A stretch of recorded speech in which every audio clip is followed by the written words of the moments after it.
Hello à toutes et à tous. Aujourd'hui, j'accueille Alexandre Vinal, aussi connu sous le nom de CoinTips, nom de sa chaîne. Salut Alex.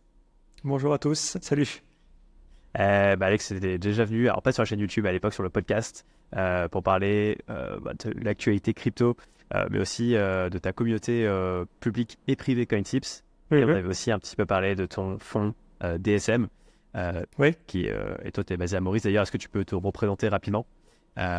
oui. Bah écoute, donc moi, comme tu l'as dit, c'est Alexandre Vinal, j'ai 33 ans. Donc moi, je suis dans les cryptos depuis maintenant un bon bout de temps.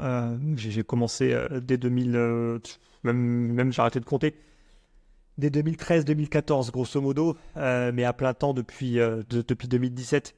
Donc j'ai déjà commencé plutôt par la partie tech, puis après investisseur, puis après plus sur de la gestion beaucoup plus active de portefeuille. J'ai développé une chaîne YouTube dès 2017, donc parmi les premiers, avec par la suite une communauté que j'ai tout de suite voulu plutôt fermer pour privilégier surtout l'aspect qualitatif. Et je pense que depuis, ça a plutôt bien payé. Et j'ai lancé effectivement une boîte de gestion de portefeuille en 2000. C'était quand déjà? C'était en 2021. 2021, enfin 2020-2021, grosso modo. Et qui aujourd'hui est en bonne phase de transition pour être parfaitement en règle avec MiCA et la réglementation qui arrive. Voilà. Donc beaucoup de choses en tout cas en rapport avec la crypto. Et après, moi, je suis quand même quelqu'un qui me renseigne et me forme énormément sur les investissements de manière globale pour moi, pour mon patrimoine et pour ma diversification dans l'objectif de plus du tout être complètement exposé au marché crypto. Alors, dans cet épisode, on va revenir sur peut-être faire un bilan de l'année 2023 sur le marché crypto, parler des perspectives pour l'année 2024, quelles sont les narratives, à quoi on peut s'attendre avec l'ETF Bitcoin qui vient d'être listé aux États-Unis, quid d'un ETF Ethereum. Ouais. Et on reviendra donc sur quelques narratives qui vont peut-être grossir sur ce nouveau market de cette année. Et on reviendra aussi sur ton projet d'ETF, je crois, projet d'ETF européen. Équivalent ETF, mais oui.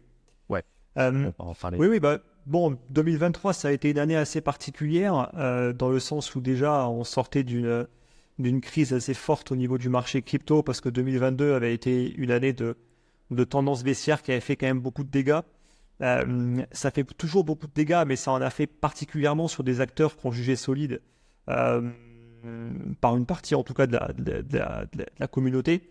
Ça a commencé par Terra Luna, ça a suivi par des gros fonds comme 3AC, qui a impacté beaucoup de projets qui avaient prêté de l'argent chez eux. Et ensuite, bien évidemment, le bouquet final avec FTX, plus pas mal de suspicions justement sur pas mal d'autres business qu'on jugeait à risque, comme les plateformes de lending et des trucs comme ça, où honnêtement on s'est dit que ça allait faire un effet boule de neige, où vu que tout le monde se prête de l'argent, en fait voilà, c'est comme le système bancaire, quoi. Donc au final, voilà, on a commencé l'année dans beaucoup d'incertitudes. Il y avait également encore beaucoup d'incertitudes au niveau de Digital Currency Group, qui détient en l'occurrence Grayscale. Il y avait également beaucoup de doutes avec un premium qui était à moins 50% sur les GBTC. Et puis on a eu cette première phase de rebond, qui était quand même plutôt, on va dire, attendue, parce que le marché avait très très peu rebondi durant toute l'année. Mais ensuite, il y a eu quand même des narratifs assez surprenants. D'une part, la crise bancaire américaine, qui au début impacte fortement le marché, parce que tu as donc un des principaux stablecoins de chez Circle, qui avait justement des fonds dans la banque qui a sauté. De mémoire, c'est la SVB, je crois. Donc forcément, on s'est dit, est-ce que les dépôts vont être garantis ou pas? Parce que sinon, ils prennent une perte sèche, quoi. Et donc beaucoup d'incertitudes. Mais au final, ça en devient plutôt bénéfique pour le Bitcoin. Il y a une sorte de ruée vers le Bitcoin, en mode, il y a une crise bancaire, et en fait, toute l'essence même du Bitcoin, c'est à la base quand même créé sur la crise de 2008. Et c'est vrai que ça a été assez surprenant quand même de voir que le Bitcoin a plutôt favorablement réagi à cette crise-là. sachant que ça reste un actif très spéculatif et quand même assez corrélé jusqu'à présent au marché traditionnel. Bon, le dernier exemple en date, c'est le Covid. Voilà, le Bitcoin n'a pas échappé à la règle, il s'est pris moins 50% en quelques jours, quand les marchés ils ont dévissé de 20%. Donc ça reste quand même très corrélé, et c'est pour ça qu'on avait quand même de très gros doutes sur sa capacité à pouvoir être une sorte de valeur refuge dans des moments de crise, ce qui là pour le coup a été quand même plus ou moins le cas. Après, ça a été vraiment concentré sur Bitcoin et absolument pas sur le reste du marché, hein. Puis après, l'annonce de BlackRock, un petit peu après, encore une fois, honnêtement, je pense que personne s'y attendait. Les ETF sur BTC, moi, ça fait 5 ans que j'en entends parler. À chaque fois, c'était pas des gros émetteurs d'ETF, donc je pense qu'ils n'ont jamais eu de quoi, on va dire, peser leur poids dans la balance auprès de la SEC. C'était toujours refusé en plus pour des raisons complètement stupides de manipulation de marché, alors que les ETF sur les futurs étaient déjà approuvés depuis belle lurette. Donc c'est quand même toujours assez ironique devant les contradictions de la SEC. Mais en l'occurrence, voilà, tant qu'il n'y avait pas un gros émetteur qui se mettait dedans, à mon avis, il n'y aurait pas de quoi faire pencher la balance. Ça a été le cas avec BlackRock, et ensuite voilà, on a connu tout le narratif et toute l'anticipation qu'il y a eu, dans le sens où il n'y avait pas forcément de très très grandes surprises sur le fait que ça allait être accepté. Dans le sens où tu as tout le monde qui s'est mis dedans, à l'exception peut-être de Vanguard qui est un petit peu anti-crypto. Sinon tous les autres se sont mis à faire pareil que BlackRock. Et donc voilà, il y a eu de la très très forte anticipation. Donc je dirais que ça a été une année quand même forte en rebondissement, alimentée par des narratifs qu'on n'aurait absolument pas pu prédire en début d'année 2023. Et sur un rallye en fait quasi exclusif au Bitcoin, à l'exception de quelques alts, on pourrait citer Solana, ou du Rune par exemple, ou du Injective Protocol par exemple dans les grosses caps. Mais mis à part ça, sinon en fait c'est des alts qui sont toujours en train de sous-performer Bitcoin, et un Bitcoin qui a regagné en dominance. Je crois qu'aujourd'hui on doit être dans les 40, dans les 50-54% de dominance, alors qu'il était quand même tombé très très bas. Donc voilà, une année franchement assez mouvementée, très difficile de faire mieux que le Bitcoin, pour être honnête, surtout sur des stratégies de gestion active, vraiment très très compliquées. Mais c'est comme ça. Mais là pour le coup, il y a des phases de marché qui sont plus faciles pour aller capter de la perf. Là, ça a été compliqué, et notamment avec l'Ether, par exemple, qui a beaucoup sous-performé le Bitcoin durant toute l'année, et qui continue encore en fait de le sous-performer malgré un petit rebond en début d'année. Pour l'instant, on reste dans une dynamique vraiment de sous-performance. Donc ça, c'est 2023. On attaque quand même l'année 2024 avec donc les ETF qui sont lancés, parce que les ETF sont lancés de manière quasi immédiate entre l'accord et le moment où c'est lancé. En fait, c'est là où on voit où tout était prévu, c'est que c'est lancé dès le lendemain. Donc il n'y avait aucune surprise en réalité. Et ensuite, donc le halving qui arrive dans 2 mois, en tout cas au moment où on tourne cette vidéo. Donc toujours pareil, l'effet halving, même si sur du court terme, le halving ne fait que réduire de l'inflation, je crois on passe de 2 à 1%. Ça ne fait pas une différence qui justifie une prise de valorisation conséquente à l'instant T, mais bien évidemment après ça fait un impact toujours sur le long terme. Ça fait également des changements majeurs de comportement au niveau des mineurs, qui peuvent avoir un impact sur les marchés. Ça a aussi bien évidemment un impact psychologique sur les investisseurs. Ensuite, bon, moi je déteste être dans la spéculation, et je déteste en fait dire bon ben tel narratif ça va être ça, il va se passer ci, il va se passer ça, parce que je me suis toujours rendu compte qu'en réalité on s'en fout, et que nous on est dans ce marché parce qu'on estime qu'il y a du potentiel dans ce marché. On prendra ce qu'il y a à prendre, mais que le Bitcoin il s'arrête à 100 000, qu'il aille à 150, 200, et que les alts rebondissent ou pas, et que l'Ether il monte à 5 000 ou il s'arrête à 3 000, j'ai envie de te dire en fait je m'en fous, parce que de toute façon je ne fais pas le marché. Donc moi je prendrai ce qu'il y a à prendre, en appliquant des stratégies de trading, moi plus de type swing trading, et basta. Moi les narratifs, bien sûr qu'il y a beaucoup de narratifs aujourd'hui. Tu as tout ce qui touche à la tokenisation et notamment la tokenisation d'actifs financiers. Il y a tout ce qui touche au layer 2 et notamment avec les ZK Rollup, et on n'arrête pas de parler du projet Starknet. Il y a énormément de choses en fait, mais pour le coup, moi je regarde ce qui se passe, mais je spécule pas. En fait, je n'anticipe pas.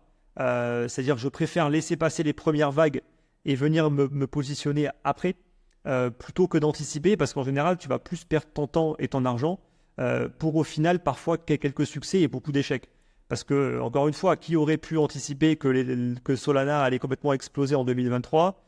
Qui aurait pu anticiper que les ETF allaient être approuvés en début d'année 2024 ? Tu vois, tu te mets un an en arrière.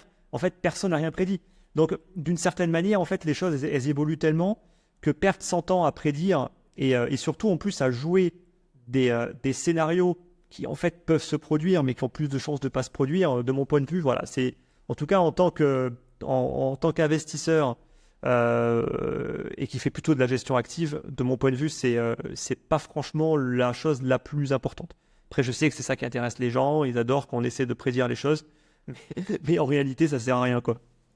Ouais, bah, avant de repartir sur l'aspect des différentes narratives, ouais, pour donner aussi un peu le contexte de ce que tu viens de dire, hein, c'est-à-dire que le BTC, au 1er janvier 2023, a été à 16 500, il a clôturé à 42 000 au 31 décembre, donc il a fait quasiment un fois de EMI. Et comme tu disais, la performance Ethereum, de l'autre côté, elle a été assez décevante. L'Ethereum a perdu 33% face au BTC. Est-ce que tu penses que... c'est quand même assez paradoxal dans le sens où l'écosystème Ethereum a quand même pris de plus en plus d'ampleur. Est-ce qu'il ne va pas avoir un réveil un peu tardif de l'Ether, mais qui commence... Enfin, voilà, c'est quand même normal. En l'occurrence, en tout cas, on l'espère. Moi qui suis de toute façon positionné sur l'Ether, j'ai envie de te dire, on espère. Il y a peut-être un narratif à jouer sur les ETF Ethereum. Il y a deux choses à prendre en compte. C'est que d'une part, l'Ether n'est toujours pas classé comme un commodities par rapport à la SEC, alors que le Bitcoin l'était. Et c'est notamment, je crois, le cas depuis que c'est passé en Proof of Stake, parce que c'est un mécanisme de consensus qui est différent du Bitcoin. Tant on serait toujours en Proof of Work, que ce serait difficile pour la SEC de justifier que ce n'est pas un commodities, vu que ce serait exactement le même modèle. Vu que là, on est sur du Proof of Stake, c'est pas encore très très clair. Donc, de mon point de vue, ça c'est le plus gros point noir pour l'instant. Mais de l'autre côté, il y a déjà des ETF Ethereum sur les futurs.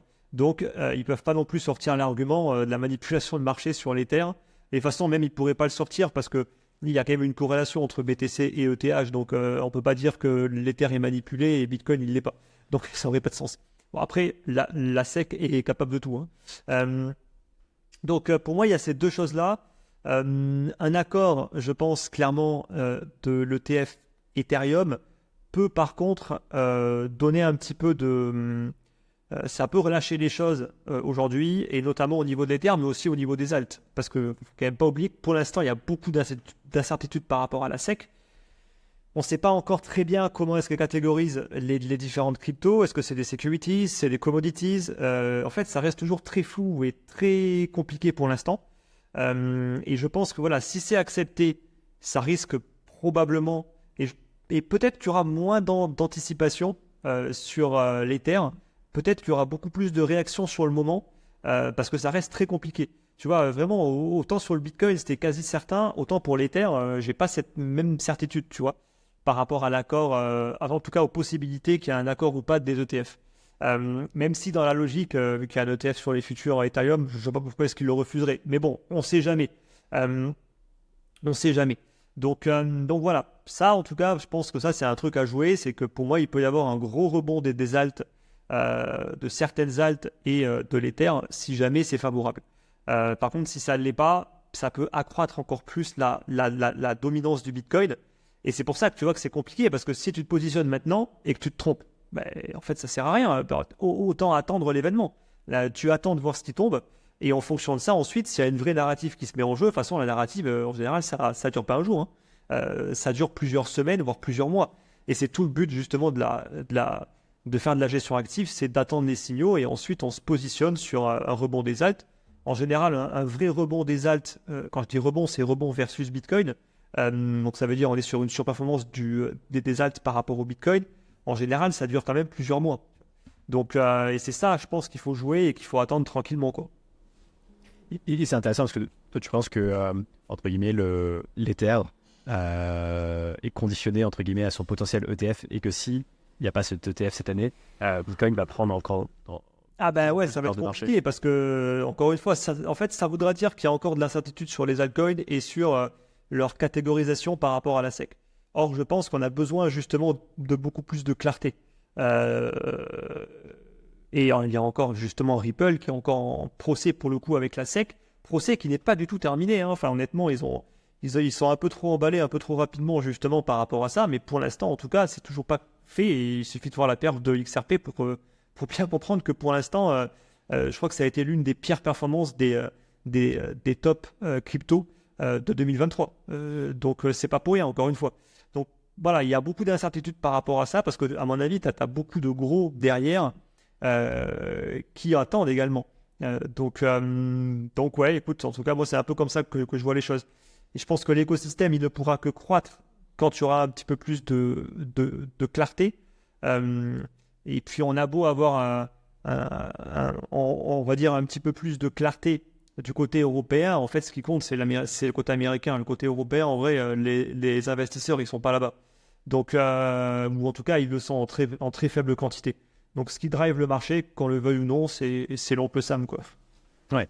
Et pour rappel, ouais, il y a un double enjeu avec les ETF. Il y a à la fois l'enjeu de régulation, mais aussi l'enjeu de liquidité, d'ouvrir en fait beaucoup plus de liquidité, d'ouvrir les vannes pour accéder à ce type d'actifs. Toi, avec ton fonds DSM, comment tu as géré l'année 2023 ? Est-ce que ça a été une année compliquée pour rappel, Ouais, ça a été une année compliquée justement parce qu'on a un peu trop anticipé sur les terres. En fait, on a sous-performé et ce qui est pas du tout une bonne chose parce qu'en fait, tu prends plus de risques techniquement sur les terres par rapport au Bitcoin pour une sous-performance. Donc en fait, clairement, c'était pas une bonne chose. Donc clairement, en fait, on a totalement sous-performé Bitcoin sur l'année 2023. Et en fait, ça a été une année plutôt compliquée parce que nous, on a la responsabilité des fonds. Et la crise bancaire, c'est hyper difficile en fait parce que nous, on était en stablecoin, quoi. Et en plus, on était en USDC. Parce que de mon point de vue, on a beaucoup plus confiance en Circle et l'USDC qui est un stablecoin régulé que l'USDT. Mais quand tu te prends moins 10% sur tout ton capital parce que tu es en stablecoin, c'est quand même difficile de se dire tiens, je vais me foutre en Bitcoin.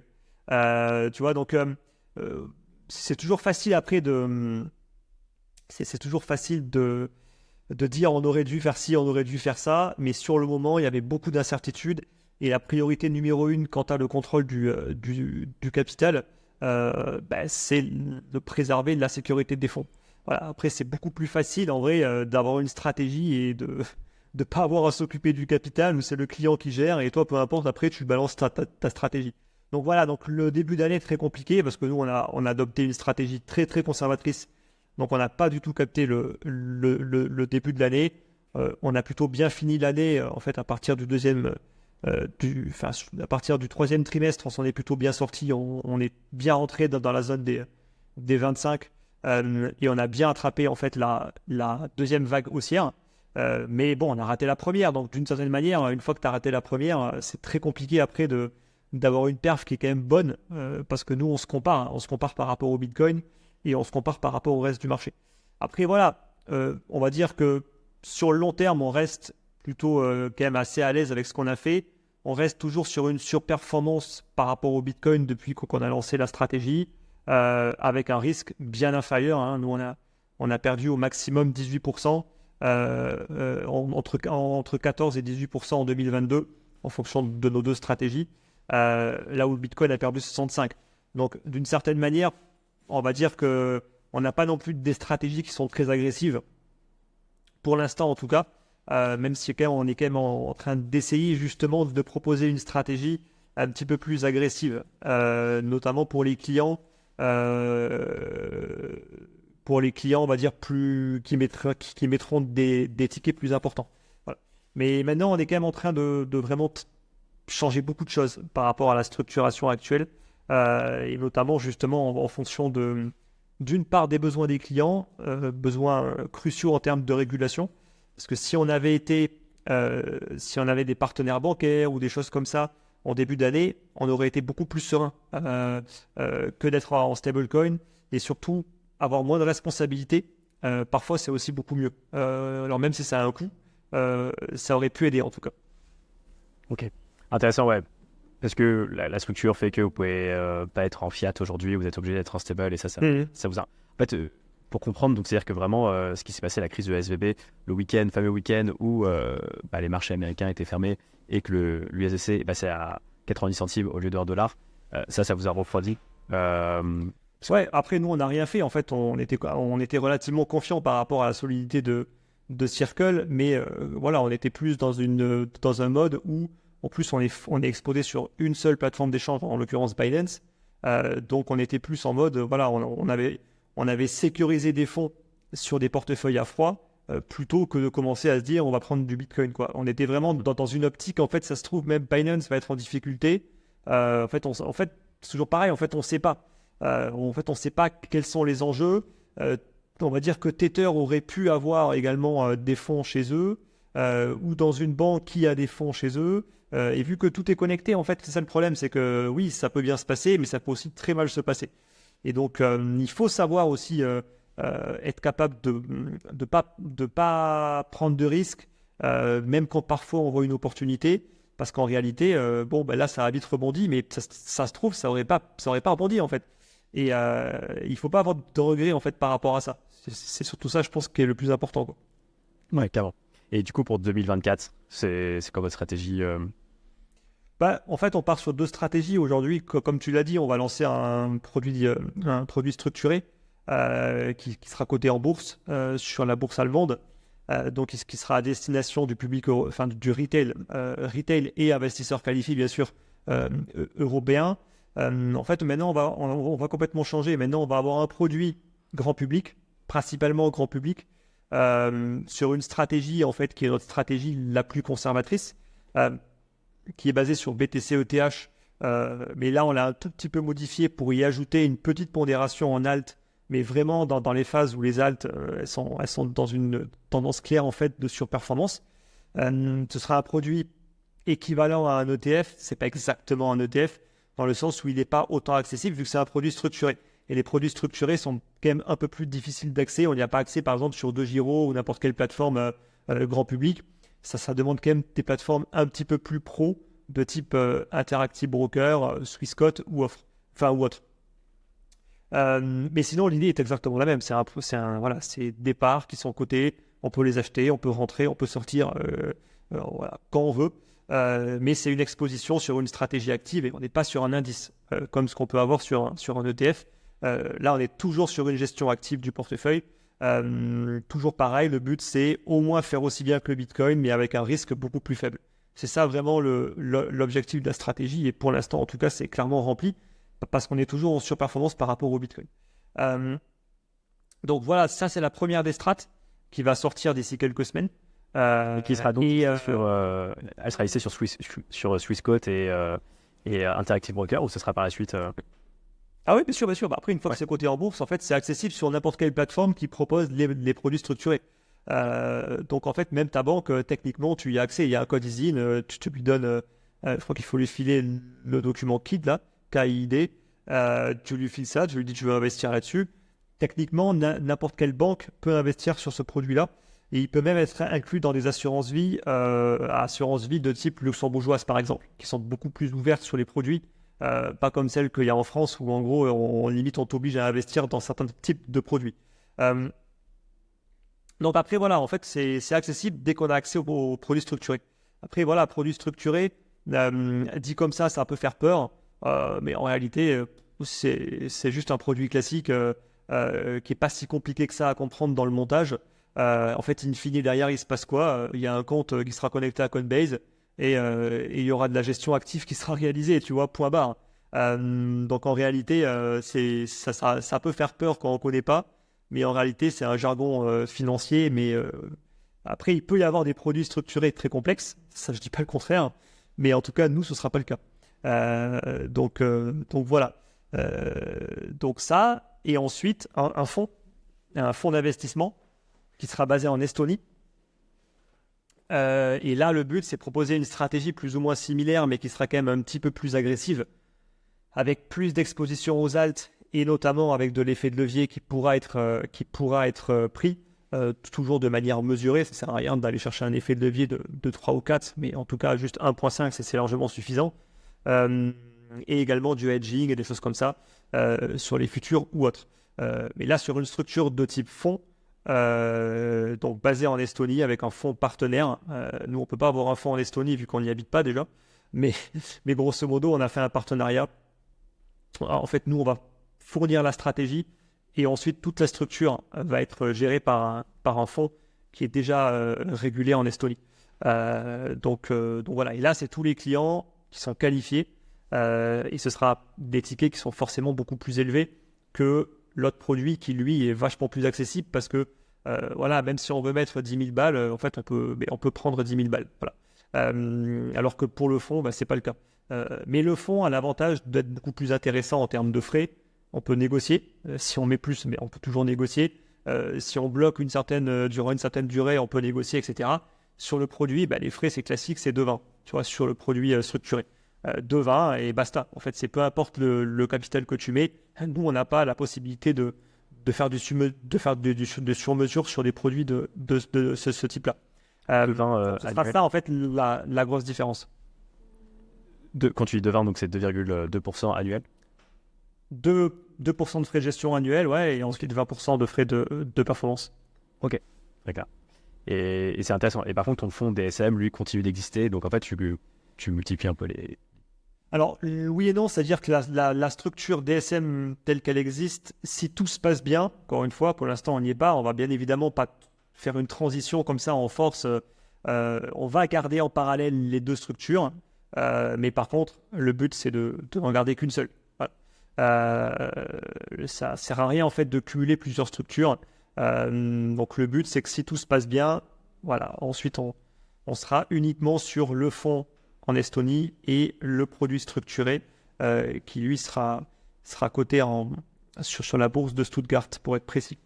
Ok. Et d'ailleurs pour rappel, donc DSM, c'est Digital Secure Management, c'est ton fonds qui est à l'Eurist sur lequel il y a deux stratégies possibles que les investisseurs peuvent cumuler et c'est eux qui décident en fait de la répartition entre les deux stratégies.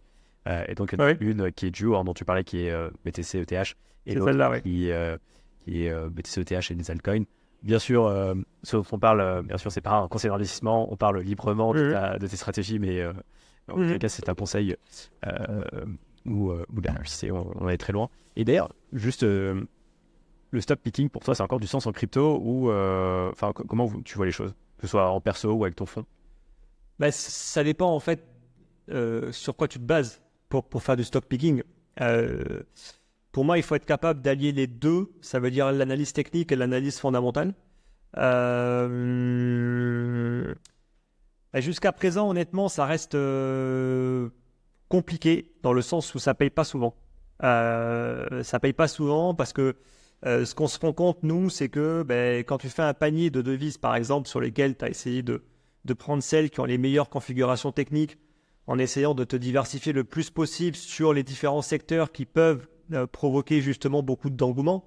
En fait, on se rend compte qu'il y a toujours un équilibre, toujours des projets qui vont plus pousser que d'autres, et in fine, parfois ça performe un petit peu plus que Bitcoin, mais on n'est pas sur une différence qui est majeure.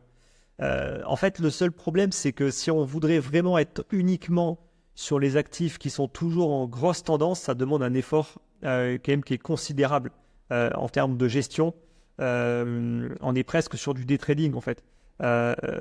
Et donc, c'est pas forcément, et c'est même pas forcément toujours très rémunérateur, parce que pour que ce soit rémunérateur, il faut aussi y allouer une part de capital qui est suffisamment importante pour que ça fasse un écart important. Tu vois, si tu mets 10% sur une stratégie comme ça, en fait, ça sert à rien.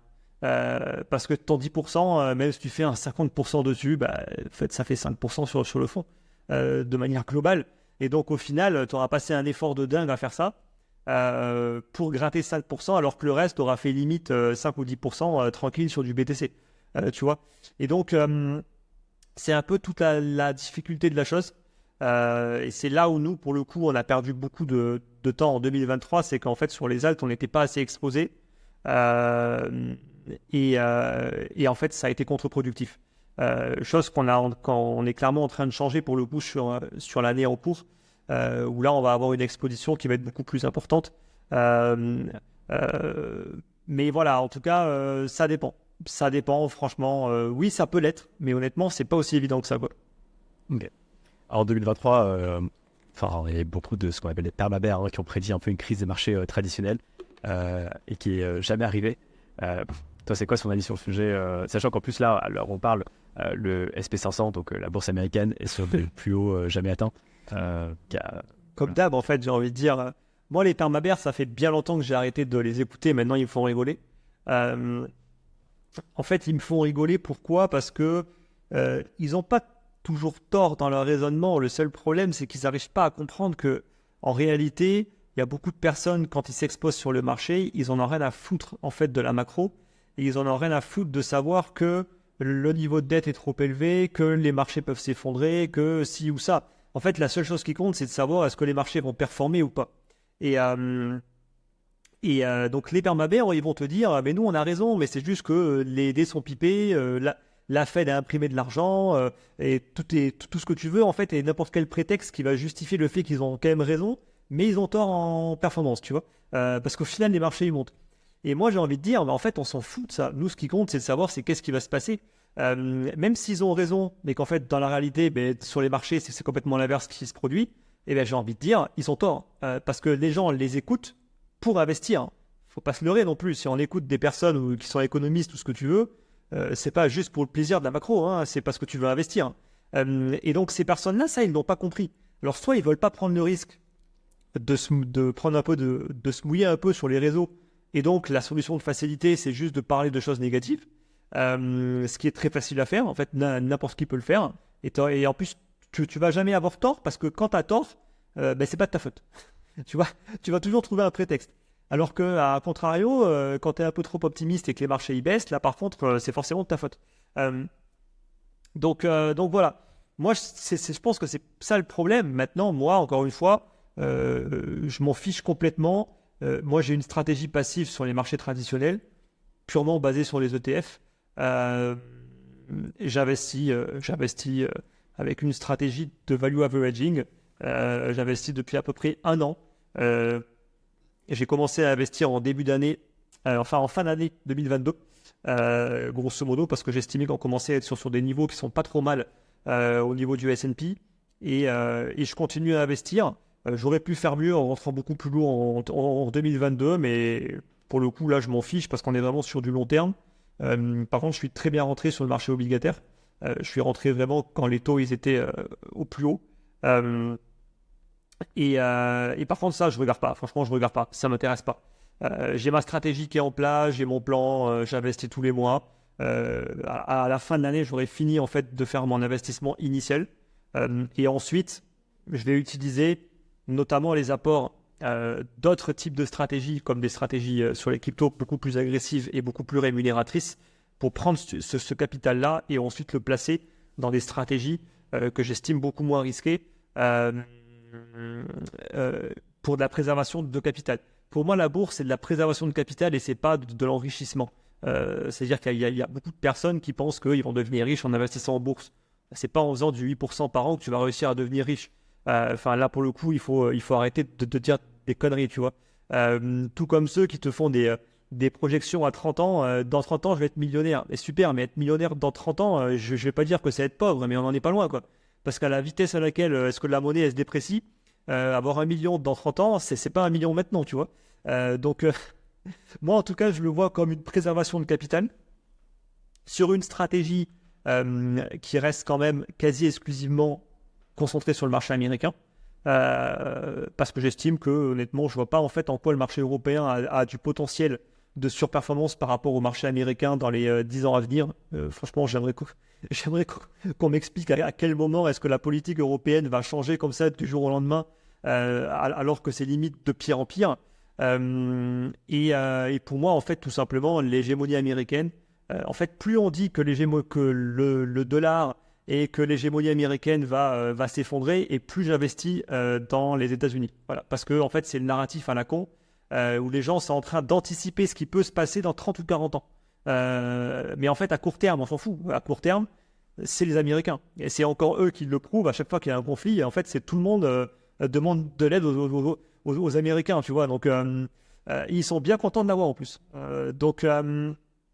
Et puis, on voit les entreprises américaines en bourse. Voilà. Et les entreprises qui sont défendues par leur gouvernement, chose qui n'est pas le cas en Europe, où en fait, en limite, on leur tire dessus, quoi. Donc, j'ai envie de te dire, comment tu veux que ces boîtes-là puissent correctement performer en bourse. Donc, voilà. Moi, c'est une stratégie quasi exclusivement sur le marché américain. Certains diront qu'il est trop cher, mais j'ai envie de dire, s'il est trop cher, c'est pour une bonne raison aussi. C'est que les investisseurs préfèrent être dessus que sur d'autres types de boîtes, que ce soit des boîtes en Europe. Parce que tout simplement, la gouvernance ne va pas changer. Donc, ça veut dire que les choses ne vont pas s'améliorer du jour au lendemain. Et puis, si les choses sont amenées à changer dans 5 ans, dans 10 ans, on verra. On changera un petit peu la stratégie. Donc, voilà en tout cas un petit peu ce que moi je fais. Mais voilà, en tout cas sur la partie bourse, pour moi, voilà, c'est vraiment de la préservation de capital. Et même si le marché il se prend moins 20%, limite tant mieux, quoi. Ouais. Mais encore une fois, si on passe 100 ans à l'attendre, en fait, on va juste rien faire, quoi. Ouais, c'est ça. C'est vrai que c'est là-dessus. Et d'ailleurs, juste pour revenir sur les taux, donc tu parlais des taux obligataires. Est-ce que toi tu regardes justement les taux américains? Est-ce que ça te drive dans ta stratégie crypto? Parce qu'on sait qu'il y a quand même une corrélation moins importante entre les marchés américains et les marchés crypto. Ça l'était en 2022, mais honnêtement, en fait, maintenant, ça fait plus rien, quoi. C'est-à-dire qu'il y avait une forte... Parce qu'il y avait beaucoup d'incertitudes encore en 2022 par rapport au taux, jusqu'où est-ce qu'ils allaient aller, par rapport à l'inflation, par rapport à toutes ces choses-là. Bon, maintenant, j'ai envie de te dire, il y a plus trop d'attente. Quand il y a une réunion de la Fed, en vrai, il n'y a pas trop de suspense. Pour l'instant, les baisses de taux, tu vois, il y avait un peu de suspense entre mars ou mai, je crois. Si je ne me trompe pas, ce sera peut-être plus mai, voilà, c'est tout. Mais en l'occurrence, non, il n'y a plus aucun impact aujourd'hui sur le marché crypto. Il y en avait un moment, mais quand en fait ça a impacté quasiment tous les marchés. Mais aujourd'hui, je n'ai pas l'impression que ça impacte quoi que ce soit au niveau du marché crypto, quoi. Toi, tu crois que, d'ailleurs, parlant du marché crypto, je pense qu'il en est où? C'est vrai que plus on va de bull market en bull market, moins forcément les coefficients sont importants, hein, les coefficients multiplicateurs, parce que de plus en plus de liquidités, ça devient quelque chose de un peu plus mainstream et de plus adopté quand on parle de crypto-monnaie. Toi, c'est quoi ta vision? Je pense qu'on peut encore atteindre des multiplicateurs importants au prochain bull où ça se restreindre peut-être à un x2 par rapport à l'ancien ATH et c'est déjà très bien en fait. Déjà, si BTC fait un x2, ça veut dire que là on est à 50, ça veut dire qu'il sera à 100. Moi c'est bon, moi je suis refait. Donc j'ai envie de te dire, non, on peut pas. En fait, on peut pas. Enfin, moi en tout cas, j'ai pas d'attente de fou par rapport au Bitcoin. Même si ça monte à 150 ou 200, en fait on est en x4 sur les niveaux actuels. Après, ça reste un levier d'enrichissement massif. Quand on se le cache pas, il vaut mieux faire un x4 en quelques années que un plus 20 ou plus 30% sur la finance tradi. Ça fait une différence quand même qui est juste gigantesque. Après, sur les alts, bien sûr, on peut aller espérer un petit peu plus. Sur l'Ether, on peut éventuellement espérer effectivement un Ether à 10 000 balles, tu vois. Donc, mais ça veut dire quoi? Un x5, tu vois. Encore une fois, on n'est pas sur des multiples de dingue pour certains. Après, ça dépend toujours du capital investi, hein. Si on met 1 million sur la table, je ne pense pas que tu vas chercher un x50, tu vois. Donc, tu vas chercher un x5 et tu es déjà bien content.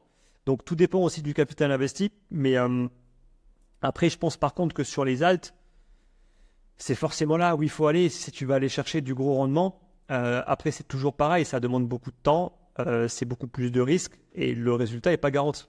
Alors que sur du BTC-ETH, le résultat il est beaucoup plus garanti s'il y a une dynamique haussière qui perdure sur les cryptos, tu vois. Mais en même temps, l'un va avec l'autre, hein. On ne peut pas espérer faire des x20 à tout va. Forcément que c'est compliqué en fait. Forcément que c'est beaucoup plus compliqué. Et c'est pour ça que moi, quand on me demande à chaque fois, c'est simple, je leur demande, ok, mais en fait, tu comptes investir combien? Parce que le capital d'investissement initial, il est décisif pour définir une stratégie d'investissement dans le marché crypto. Si déjà tu mets un capital à 6 chiffres, voire à 7 chiffres, en fait, c'est limite, ça sert à rien d'aller s'embêter à aller sur des alts où tu vas espérer faire des gros rendements, mais c'est pas garanti.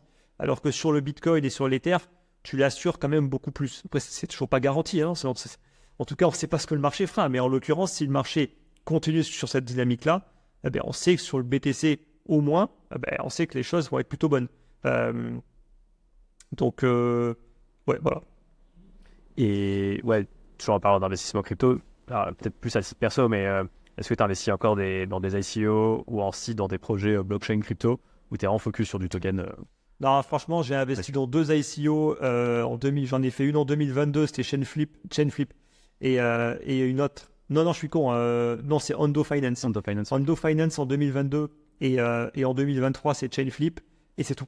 Et en fait, c'est terminé pour l'instant pour moi parce que voilà, il y a trop de monde, les tickets sont plus petits et non, franchement, je perds pas le temps là-dessus. Je perds pas le temps là-dessus parce que les tickets en général sont beaucoup trop faibles et les projets où les tickets sont pas faibles en général ils sont merdiques. Donc non, franchement, je perds pas trop mon temps là-dessus. Et les sites de pareil, niet. Non, c'est une perte de temps. C'est une perte de temps. Pour le coup, je préfère investir dans des startups non crypto sur des choses beaucoup plus concrètes parfois que sur des projets crypto. En fait, le risque est trop élevé sur les projets crypto parce qu'il y a trop d'incertitudes. Pour être capable de sortir de l'argent sur des projets comme ça, c'est quand même très compliqué. Alors, en fait, tu vas chercher peut-être une espérance de gain qui est super élevée, mais les chances de réussite, elles sont pas super élevées, quoi. Elles sont même super faibles. Donc, moi, pour le coup, j'ai fait un shift sur le private equity, mais le private equity beaucoup plus traditionnel. Et ça, c'est la chance aussi quand tu commences à avoir du capital, c'est que tu as les portes qui s'ouvrent sur différents types de placements auxquels tu n'avais pas forcément accès et qui sont quand même très rémunérateurs. Encore une fois, moi, je ne suis pas partisan de tout faire en crypto. Tu vois, il y en a qui font que ça à la longueur de journée, mais en fait, tu es hyper dépendant d'un seul écosystème. Et s'il se pète la gueule, tu te fais éclater sur tout ton capital, quoi. Peu importe sur quoi tu as investi. Donc, moi, je ne suis pas du tout un partisan de ça pour le coup. Ouais. Et d'ailleurs, tu parlais de private equity. C'est vrai que la limite qu'on peut avoir en France, c'est que dès que tu vas investir, je sais pas, dans un fonds, par exemple, de fonds de private equity, tout de suite, le ticket d'entrée minimum, c'est 100 000 euros. Et c'est compliqué, à moins que tu passes par des solutions. Maintenant, il y en a de plus en plus d'equity crowdfunding comme Blast Club, par exemple, où c'est des tickets. Là c'est pas pareil. Ouais. Après, bon, c'est différent. Alors, il y a les club deals qui existent depuis quelques années. J'ai toujours été extrêmement réticent par rapport à ça. Parce que pour moi, je voyais pas en fait en quoi ces personnes-là avaient des compétences particulières pour choper des deals de malades. Tu vois. Et bon, tu parles de Blast, effectivement, j'en ai parlé récemment dans ma communauté. Par contre, ça, c'est une communauté en tout cas que je teste pour l'instant pour faire du private equity, mais surtout sur de l'investissement vraiment dans des startups à des niveaux extrêmement précoces. Ce qui reste un niveau de risque très élevé, qu'on ne se le cache pas.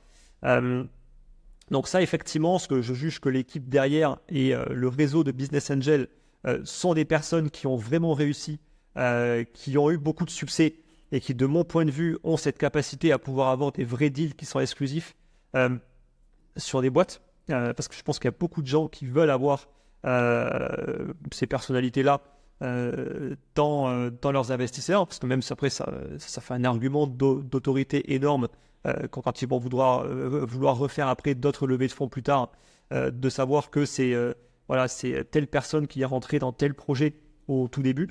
Et c'est que la plupart des club deals, honnêtement, en France, ça volait pas haut, quoi. Donc ça c'est le Blast Club, mais ça reste toujours de l'investissement en private equity. Il faut normalement être très diversifié, donc il faut investir dans beaucoup de projets, etc. Alors, qui est accessible entre guillemets, il faut quand même payer 1500, je crois que c'est 1000 balles minimum l'abonnement annuel. Puis après, il faut quand même au moins investir. Je pense qu'il faut investir dans au moins quasiment tous les deals si tu veux être bien diversifié. Donc ça veut dire qu'il faut quand même au moins investir entre 20 et 30 000 euros tous les ans, quoi. Donc tu vois, ça reste quand même pas si accessible que ça pour tout le monde. Sachant que les portefeuilles de private equity, ça met du temps à se construire. Parce qu'on ne va pas avoir tous les bons deals d'un seul coup, tu vois, ça peut prendre plusieurs années.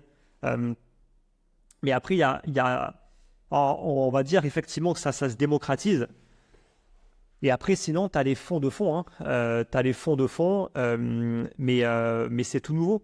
Et ça reste quand même très difficile d'accès dans le sens où il faut quand même mettre au moins un ticket à 100K dans ces fonds-là. mais c'est mieux que 10 millions, tu vois. Parce qu'auparavant, c'était plutôt 5-10 millions pour entrer dans les fonds de private equity. En tout cas, dans les meilleurs fonds du monde.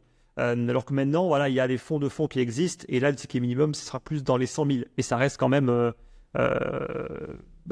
va dire, plutôt dissuasif pour la plupart des gens, quoi. Ouais. Tout à l'heure, tu parlais de narrative et tu disais que ça t'intéressait pas. Je pense pas quand même que s'intéresser à une narrative, couplée à l'analyse technique, bien sûr, hein, l'idée, c'est pas de dire « Ah, je pense que cette narrative, elle va exploser et donc je fais all-in », mais de dire « Ok, je sélectionne peut-être les meilleurs tokens de cette narrative parce que je sens qu'il y a quelque chose à faire et après, je couple ça à l'analyse technique pour espérer justement… Ouais, mais en fait, par narrative, tu sous-entends l'analyse fondamentale, en fait. Mais en fait, pour moi, c'est pas tout à fait pareil parce que quand tu parles en fait des layer 2, c'est factuel. Il y a une avancée technologique et c'est un truc qui est en train de clairement intéresser beaucoup de gens. Donc en fait, la narrative, elle est déjà là. On n'est pas sur de l'anticipation de qu'est-ce qui pourrait se passer. On est déjà en fait dedans, tu vois. Donc oui, la narrative sur les layer 2, elle est là et il faut la jouer.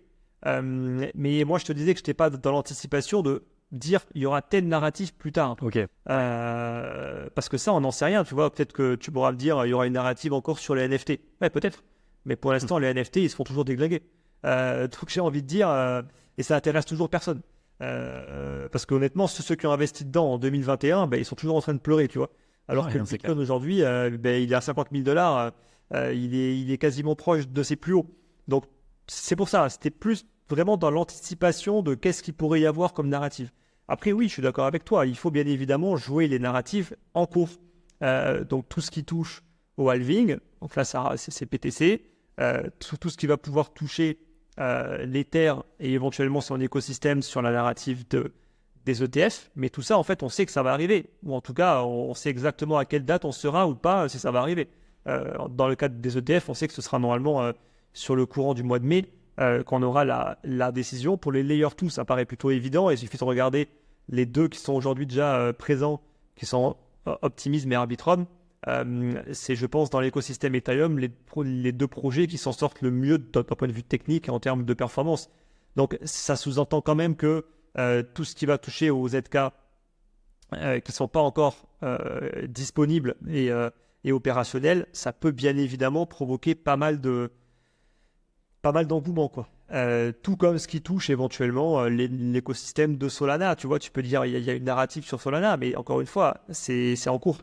Tu vois, on spécule pas. Avant, si demain je te dis il y aura peut-être une narrative sur la Binance Smart Chain, là c'est de la pure spéculation. Tu vois.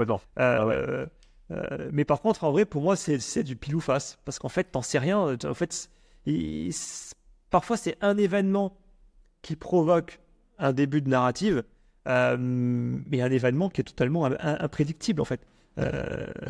Voilà. Non, complètement d'accord. Et c'est vrai que je le voyais plus effectivement sous l'angle des narratifs qui ont déjà pris, mais qui ont encore un gros potentiel de croissance. Je pense par exemple, tu vois, à l'interopérabilité. Je pense que c'est quelque chose qui prend de plus en plus ampleur, mais en fait, on n'a pas le choix. C'est-à-dire que si on veut avoir plusieurs blockchains, au bout d'un moment, c'est quelque chose d'inéluctable que les blockchains puissent communiquer entre elles. Sinon, il n'y a que Ethereum et son écosystème, et c'est tout. Ouais, non, effectivement, et encore même déjà entre les layer 2, c'est pas encore très très évident, hein. Quand il faut basculer entre Ethereum, Optimism ou Arbitrum, il faut commencer à avoir de l'argent partout à chaque fois. Il faut que tu continues par passer par des bridges et tout. Tu vois, c'est quand même pas super intuitif encore, hein. Même dans un même écosystème, tu vois. Donc effectivement, hein, pour l'instant, il y a encore beaucoup de boulot par rapport à ça. Mais ça peut être une narrative, clairement en tout cas. Ouais. Et d'ailleurs, l'IA comme narrative, tu trouves que c'est trop tôt ça... En fait, ça dépend si c'est de la vraie IA ou du bullshit. Ouais. C'est ça le problème, tu vois. Si c'est parce que ton projet il s'appelle .ia, j'ai envie de dire que c'est du bullshit marketing. Non, l'IA, il y a un vrai truc derrière. Ça, il n'y a pas de doute. De toute façon, moi, je m'en sers tous les jours aujourd'hui. Des outils, en fait, qui tournent autour de l'IA. Là où ça me dérange toujours un petit peu, c'est quand les gens, ils n'arrêtent pas de parler d'IA, mais en fait, il n'y a pas vraiment d'IA en réalité. D'un point de vue vraiment technique, il n'y a pas d'intelligence réelle en fait derrière. Donc je trouve que c'est un abus de langage qui m'énerve un petit peu parce que en fait les gens parlent d'IA comme du Messi, le truc hyper intelligent, etc. Alors qu'en réalité aujourd'hui on n'y est encore pas tout à fait. Alors ça a plutôt bien évolué dans le bon sens. Aujourd'hui on peut quand même faire des choses qui sont assez intéressantes en termes de productivité. Maintenant, dans les projets crypto, j'aimerais que tu m'expliques où est l'intérêt de commencer à parler d'IA. Tu vois, parce que sur toutes les narratives dont on a parlé, je sais pas. Non, J'attends de voir. Ouais, le use case que j'ai entendu parler qui pourrait être intéressant, ce serait d'utiliser la blockchain pour authentifier, par exemple, la data qui est injectée dans l'IA. Par exemple, quand tu as un consortium d'entreprises qui va collaborer et donc savoir qui apporte telle donnée ou pour authentifier la donnée, là, la blockchain peut avoir un sens. Mais c'est vrai que est-ce qu'il faut un token? Est-ce que ça doit être un token public? La question se pose. Et c'est un cas très très particulier. Est-ce que tu vas me citer? C'est la niche d'une niche, tu vois. Ouais, On absolument. est loin d'être sur des trucs vraiment mainstream, comme ça peut être le cas avec du ChatGPT et compagnie, où là on est vraiment sur des use cases mainstream, qui peuvent être utilisés limite par tout le monde, tu vois. De toute façon, là, le problème même, le problème déjà de la crypto, c'est que c'est pas accessible encore à tout le monde. En tout cas, pour vraiment utiliser les produits, alors si c'est pour en acheter, ok, super, hein. Tu vas sur Coinbase, effectivement, tu peux en acheter, et maintenant tu vas directement prendre un ETF Bitcoin et basta, effectivement, tu en as. Moi, je parle pas de ça. Je parle de se servir vraiment de la blockchain. Aujourd'hui, qui se sert de la blockchain, tu vois, mis à part des personnes comme nous qui sommes initiés dans ce milieu. Sinon, je suis désolé, mais les gens, ils sont toujours totalement paumés. Déjà, en fait, quand on leur dit de nous faire un transfert, on leur dit tu nous fais un transfert sur la blockchain de Tron. Les mecs, ils sont toujours en pression, en mode attends, j'ai bien choisi ce qu'il fallait, etc. Et en plus, ils savent que s'ils se trompent, l'argent peut être perdu, tu vois. Donc, honnêtement, on n'y est pas encore, tu vois. Donc, déjà, qu'on n'y est pas encore de manière globale, si en plus de ça, tu me rajoutes la partie IA, tu comprends bien, en fait, que pour l'instant, je vois pas trop l'intérêt. Maintenant, par contre, les projets crypto peuvent utiliser l'IA pour booster leur productivité. Mais voilà, sinon, par contre, malheureusement, je pense que c'est beaucoup de marketing. Ouais, quoi. Et même dans les projets classiques, hein, maintenant, ils nous parlent tous d'IA à tout va. Alors que c'est bon, ils ont intégré un process avec un petit peu de modèle de GPT derrière, et c'est bon, les mecs, ils te sortent direct le truc sur l'IA. Donc voilà. Mais par contre, ça, c'est clair que ça a des impacts déjà maintenant qui sont énormes, et ça va continuer, à mon avis. Ça, en tout cas, il y a vraiment pas de doute, quoi. Ouais. Et dernière question, par rapport à la DeFi, toi, c'est quoi ton avis sur la DeFi? Est-ce que c'est un produit que tu consommes en tant que particulier avec ton fonds? Ouais. Est-ce que c'est encore trop... Comment tu considères? Est-ce que c'est encore Alors, trop early? alors, bon, c'est pas un vrai fonds, hein. En fait, d'un point de vue réglementaire, on n'a pas le droit de dire que c'est un fonds parce que c'est pas un fonds au sens du terme légal. Ce sera bientôt, par contre. Le fonds en Estonie, là, je peux dire que c'est un fonds parce qu'il a une licence de fonds. Alors, nous, en tout cas, pour l'instant, non. Parce qu'encore une fois, il y a un niveau de risque qu'il faut être capable de maîtriser. Sur des protocoles DeFi, c'est quand même assez compliqué parce que le risque, au final, c'est des défaillances au niveau des contrats. Mais il n'y a pas de stop, tu vois, là-dessus, quoi. Donc, c'est un peu compliqué. Il y a quand même des produits qui commencent à arriver, des produits pour les institutions. Notamment, je pourrais citer Fireblock. Fireblock qui permet notamment, par exemple, de se servir de AV, de la branche institutionnelle de AV, pour aller faire du lending, par exemple. Donc ça, c'est un truc éventuellement qu'on pourrait utiliser, tu vois, et même dans le cadre du produit financier, là, donc, du produit structuré, techniquement, nous, on va passer en plus par Fireblock. Et donc, on pourrait éventuellement, si on le souhaite, utiliser en fait ces services-là pour mettre de l'argent en lending et générer du rendement. C'est pas encore un truc qu'on va être amené à faire. En tout cas, on pourrait le faire. Je pense qu'il y a plus un intérêt quand même sur la partie. Après, tout dépend ce que tu fais comme stratégie. Tu vois, peut-être qu'il y a des stratégies d'arbitrage ou de trucs comme ça entre les différentes plateformes de prêt, des trucs comme ça. Peut-être qu'il y a des choses à faire, tu vois. Nous, en tout cas, c'est pas du tout ce qu'on fait. Maintenant, à titre personnel, ouais, moi, je me sers un petit peu de plateformes comme AV pour mettre en landing des stablecoins ou des trucs comme ça. Ça rémunère plutôt bien. Ça rémunère en moyenne, on va dire, à 5%. Mais dans des phases haussières, on va rémunérer plus. On va rémunérer parfois du 10 ou du 15. Sans risque particulier, j'estime que ce type de plateforme aujourd'hui ont fait leurs preuves. Et donc, ça reste quand même super intéressant. Mais bon, après, c'est toujours pareil, il faut y aller de manière mesurée. J'ai testé un petit peu les prêts. Sur AV, tu vois, tu peux emprunter directement donc le stablecoin de AV qui s'appelle le GHO. Tu peux l'emprunter à des taux qui sont fixes. Ça, c'est quand même pas mal. Alors, ça sous-entend... non, on peut emprunter un taux fixe et si tu veux avoir le taux le plus faible, il faut avoir du AV en staking. Et tu peux tomber à un taux à 5% par exemple, ce qui pour le marché crypto est super faible, d'autant plus que là on parle d'un taux fixe, mais qui peut être amené à évoluer sur vote de la gouvernance, bien évidemment. Mais ça marche plutôt bien, donc ouais, sur ces use cases là, en tout cas, ça a quand même pas mal de sens, quoi. En tout cas, ça fonctionne plutôt bien, quoi. Et à part AV, t'es serein sur le fait d'utiliser d'autres protocoles, c'est vraiment plutôt que AV. Je dois avouer que je vais utiliser plutôt les protocoles qui sont là depuis longtemps, qui ont déjà vécu une première phase de crack et qui sont toujours là et qui n'ont pas eu trop de problèmes de sécurité, quoi. Donc c'est sûr que si tu me vends un nouveau protocole qui a à peine 1 an mais il y a un rendement de malade, je ne veux pas forcément être trop emballé, quoi. Donc pour l'instant, j'avoue que moi je suis très sur Ethereum et sur les protocoles historiques. Donc tu as Compound, tu as AV notamment, qui n'ont jamais eu trop de problèmes de sécurité et qui ont des rendements qui sont également plutôt cohérents. Moi, quand les rendements sont trop élevés aussi, ça m'inspire pas trop confiance, quoi.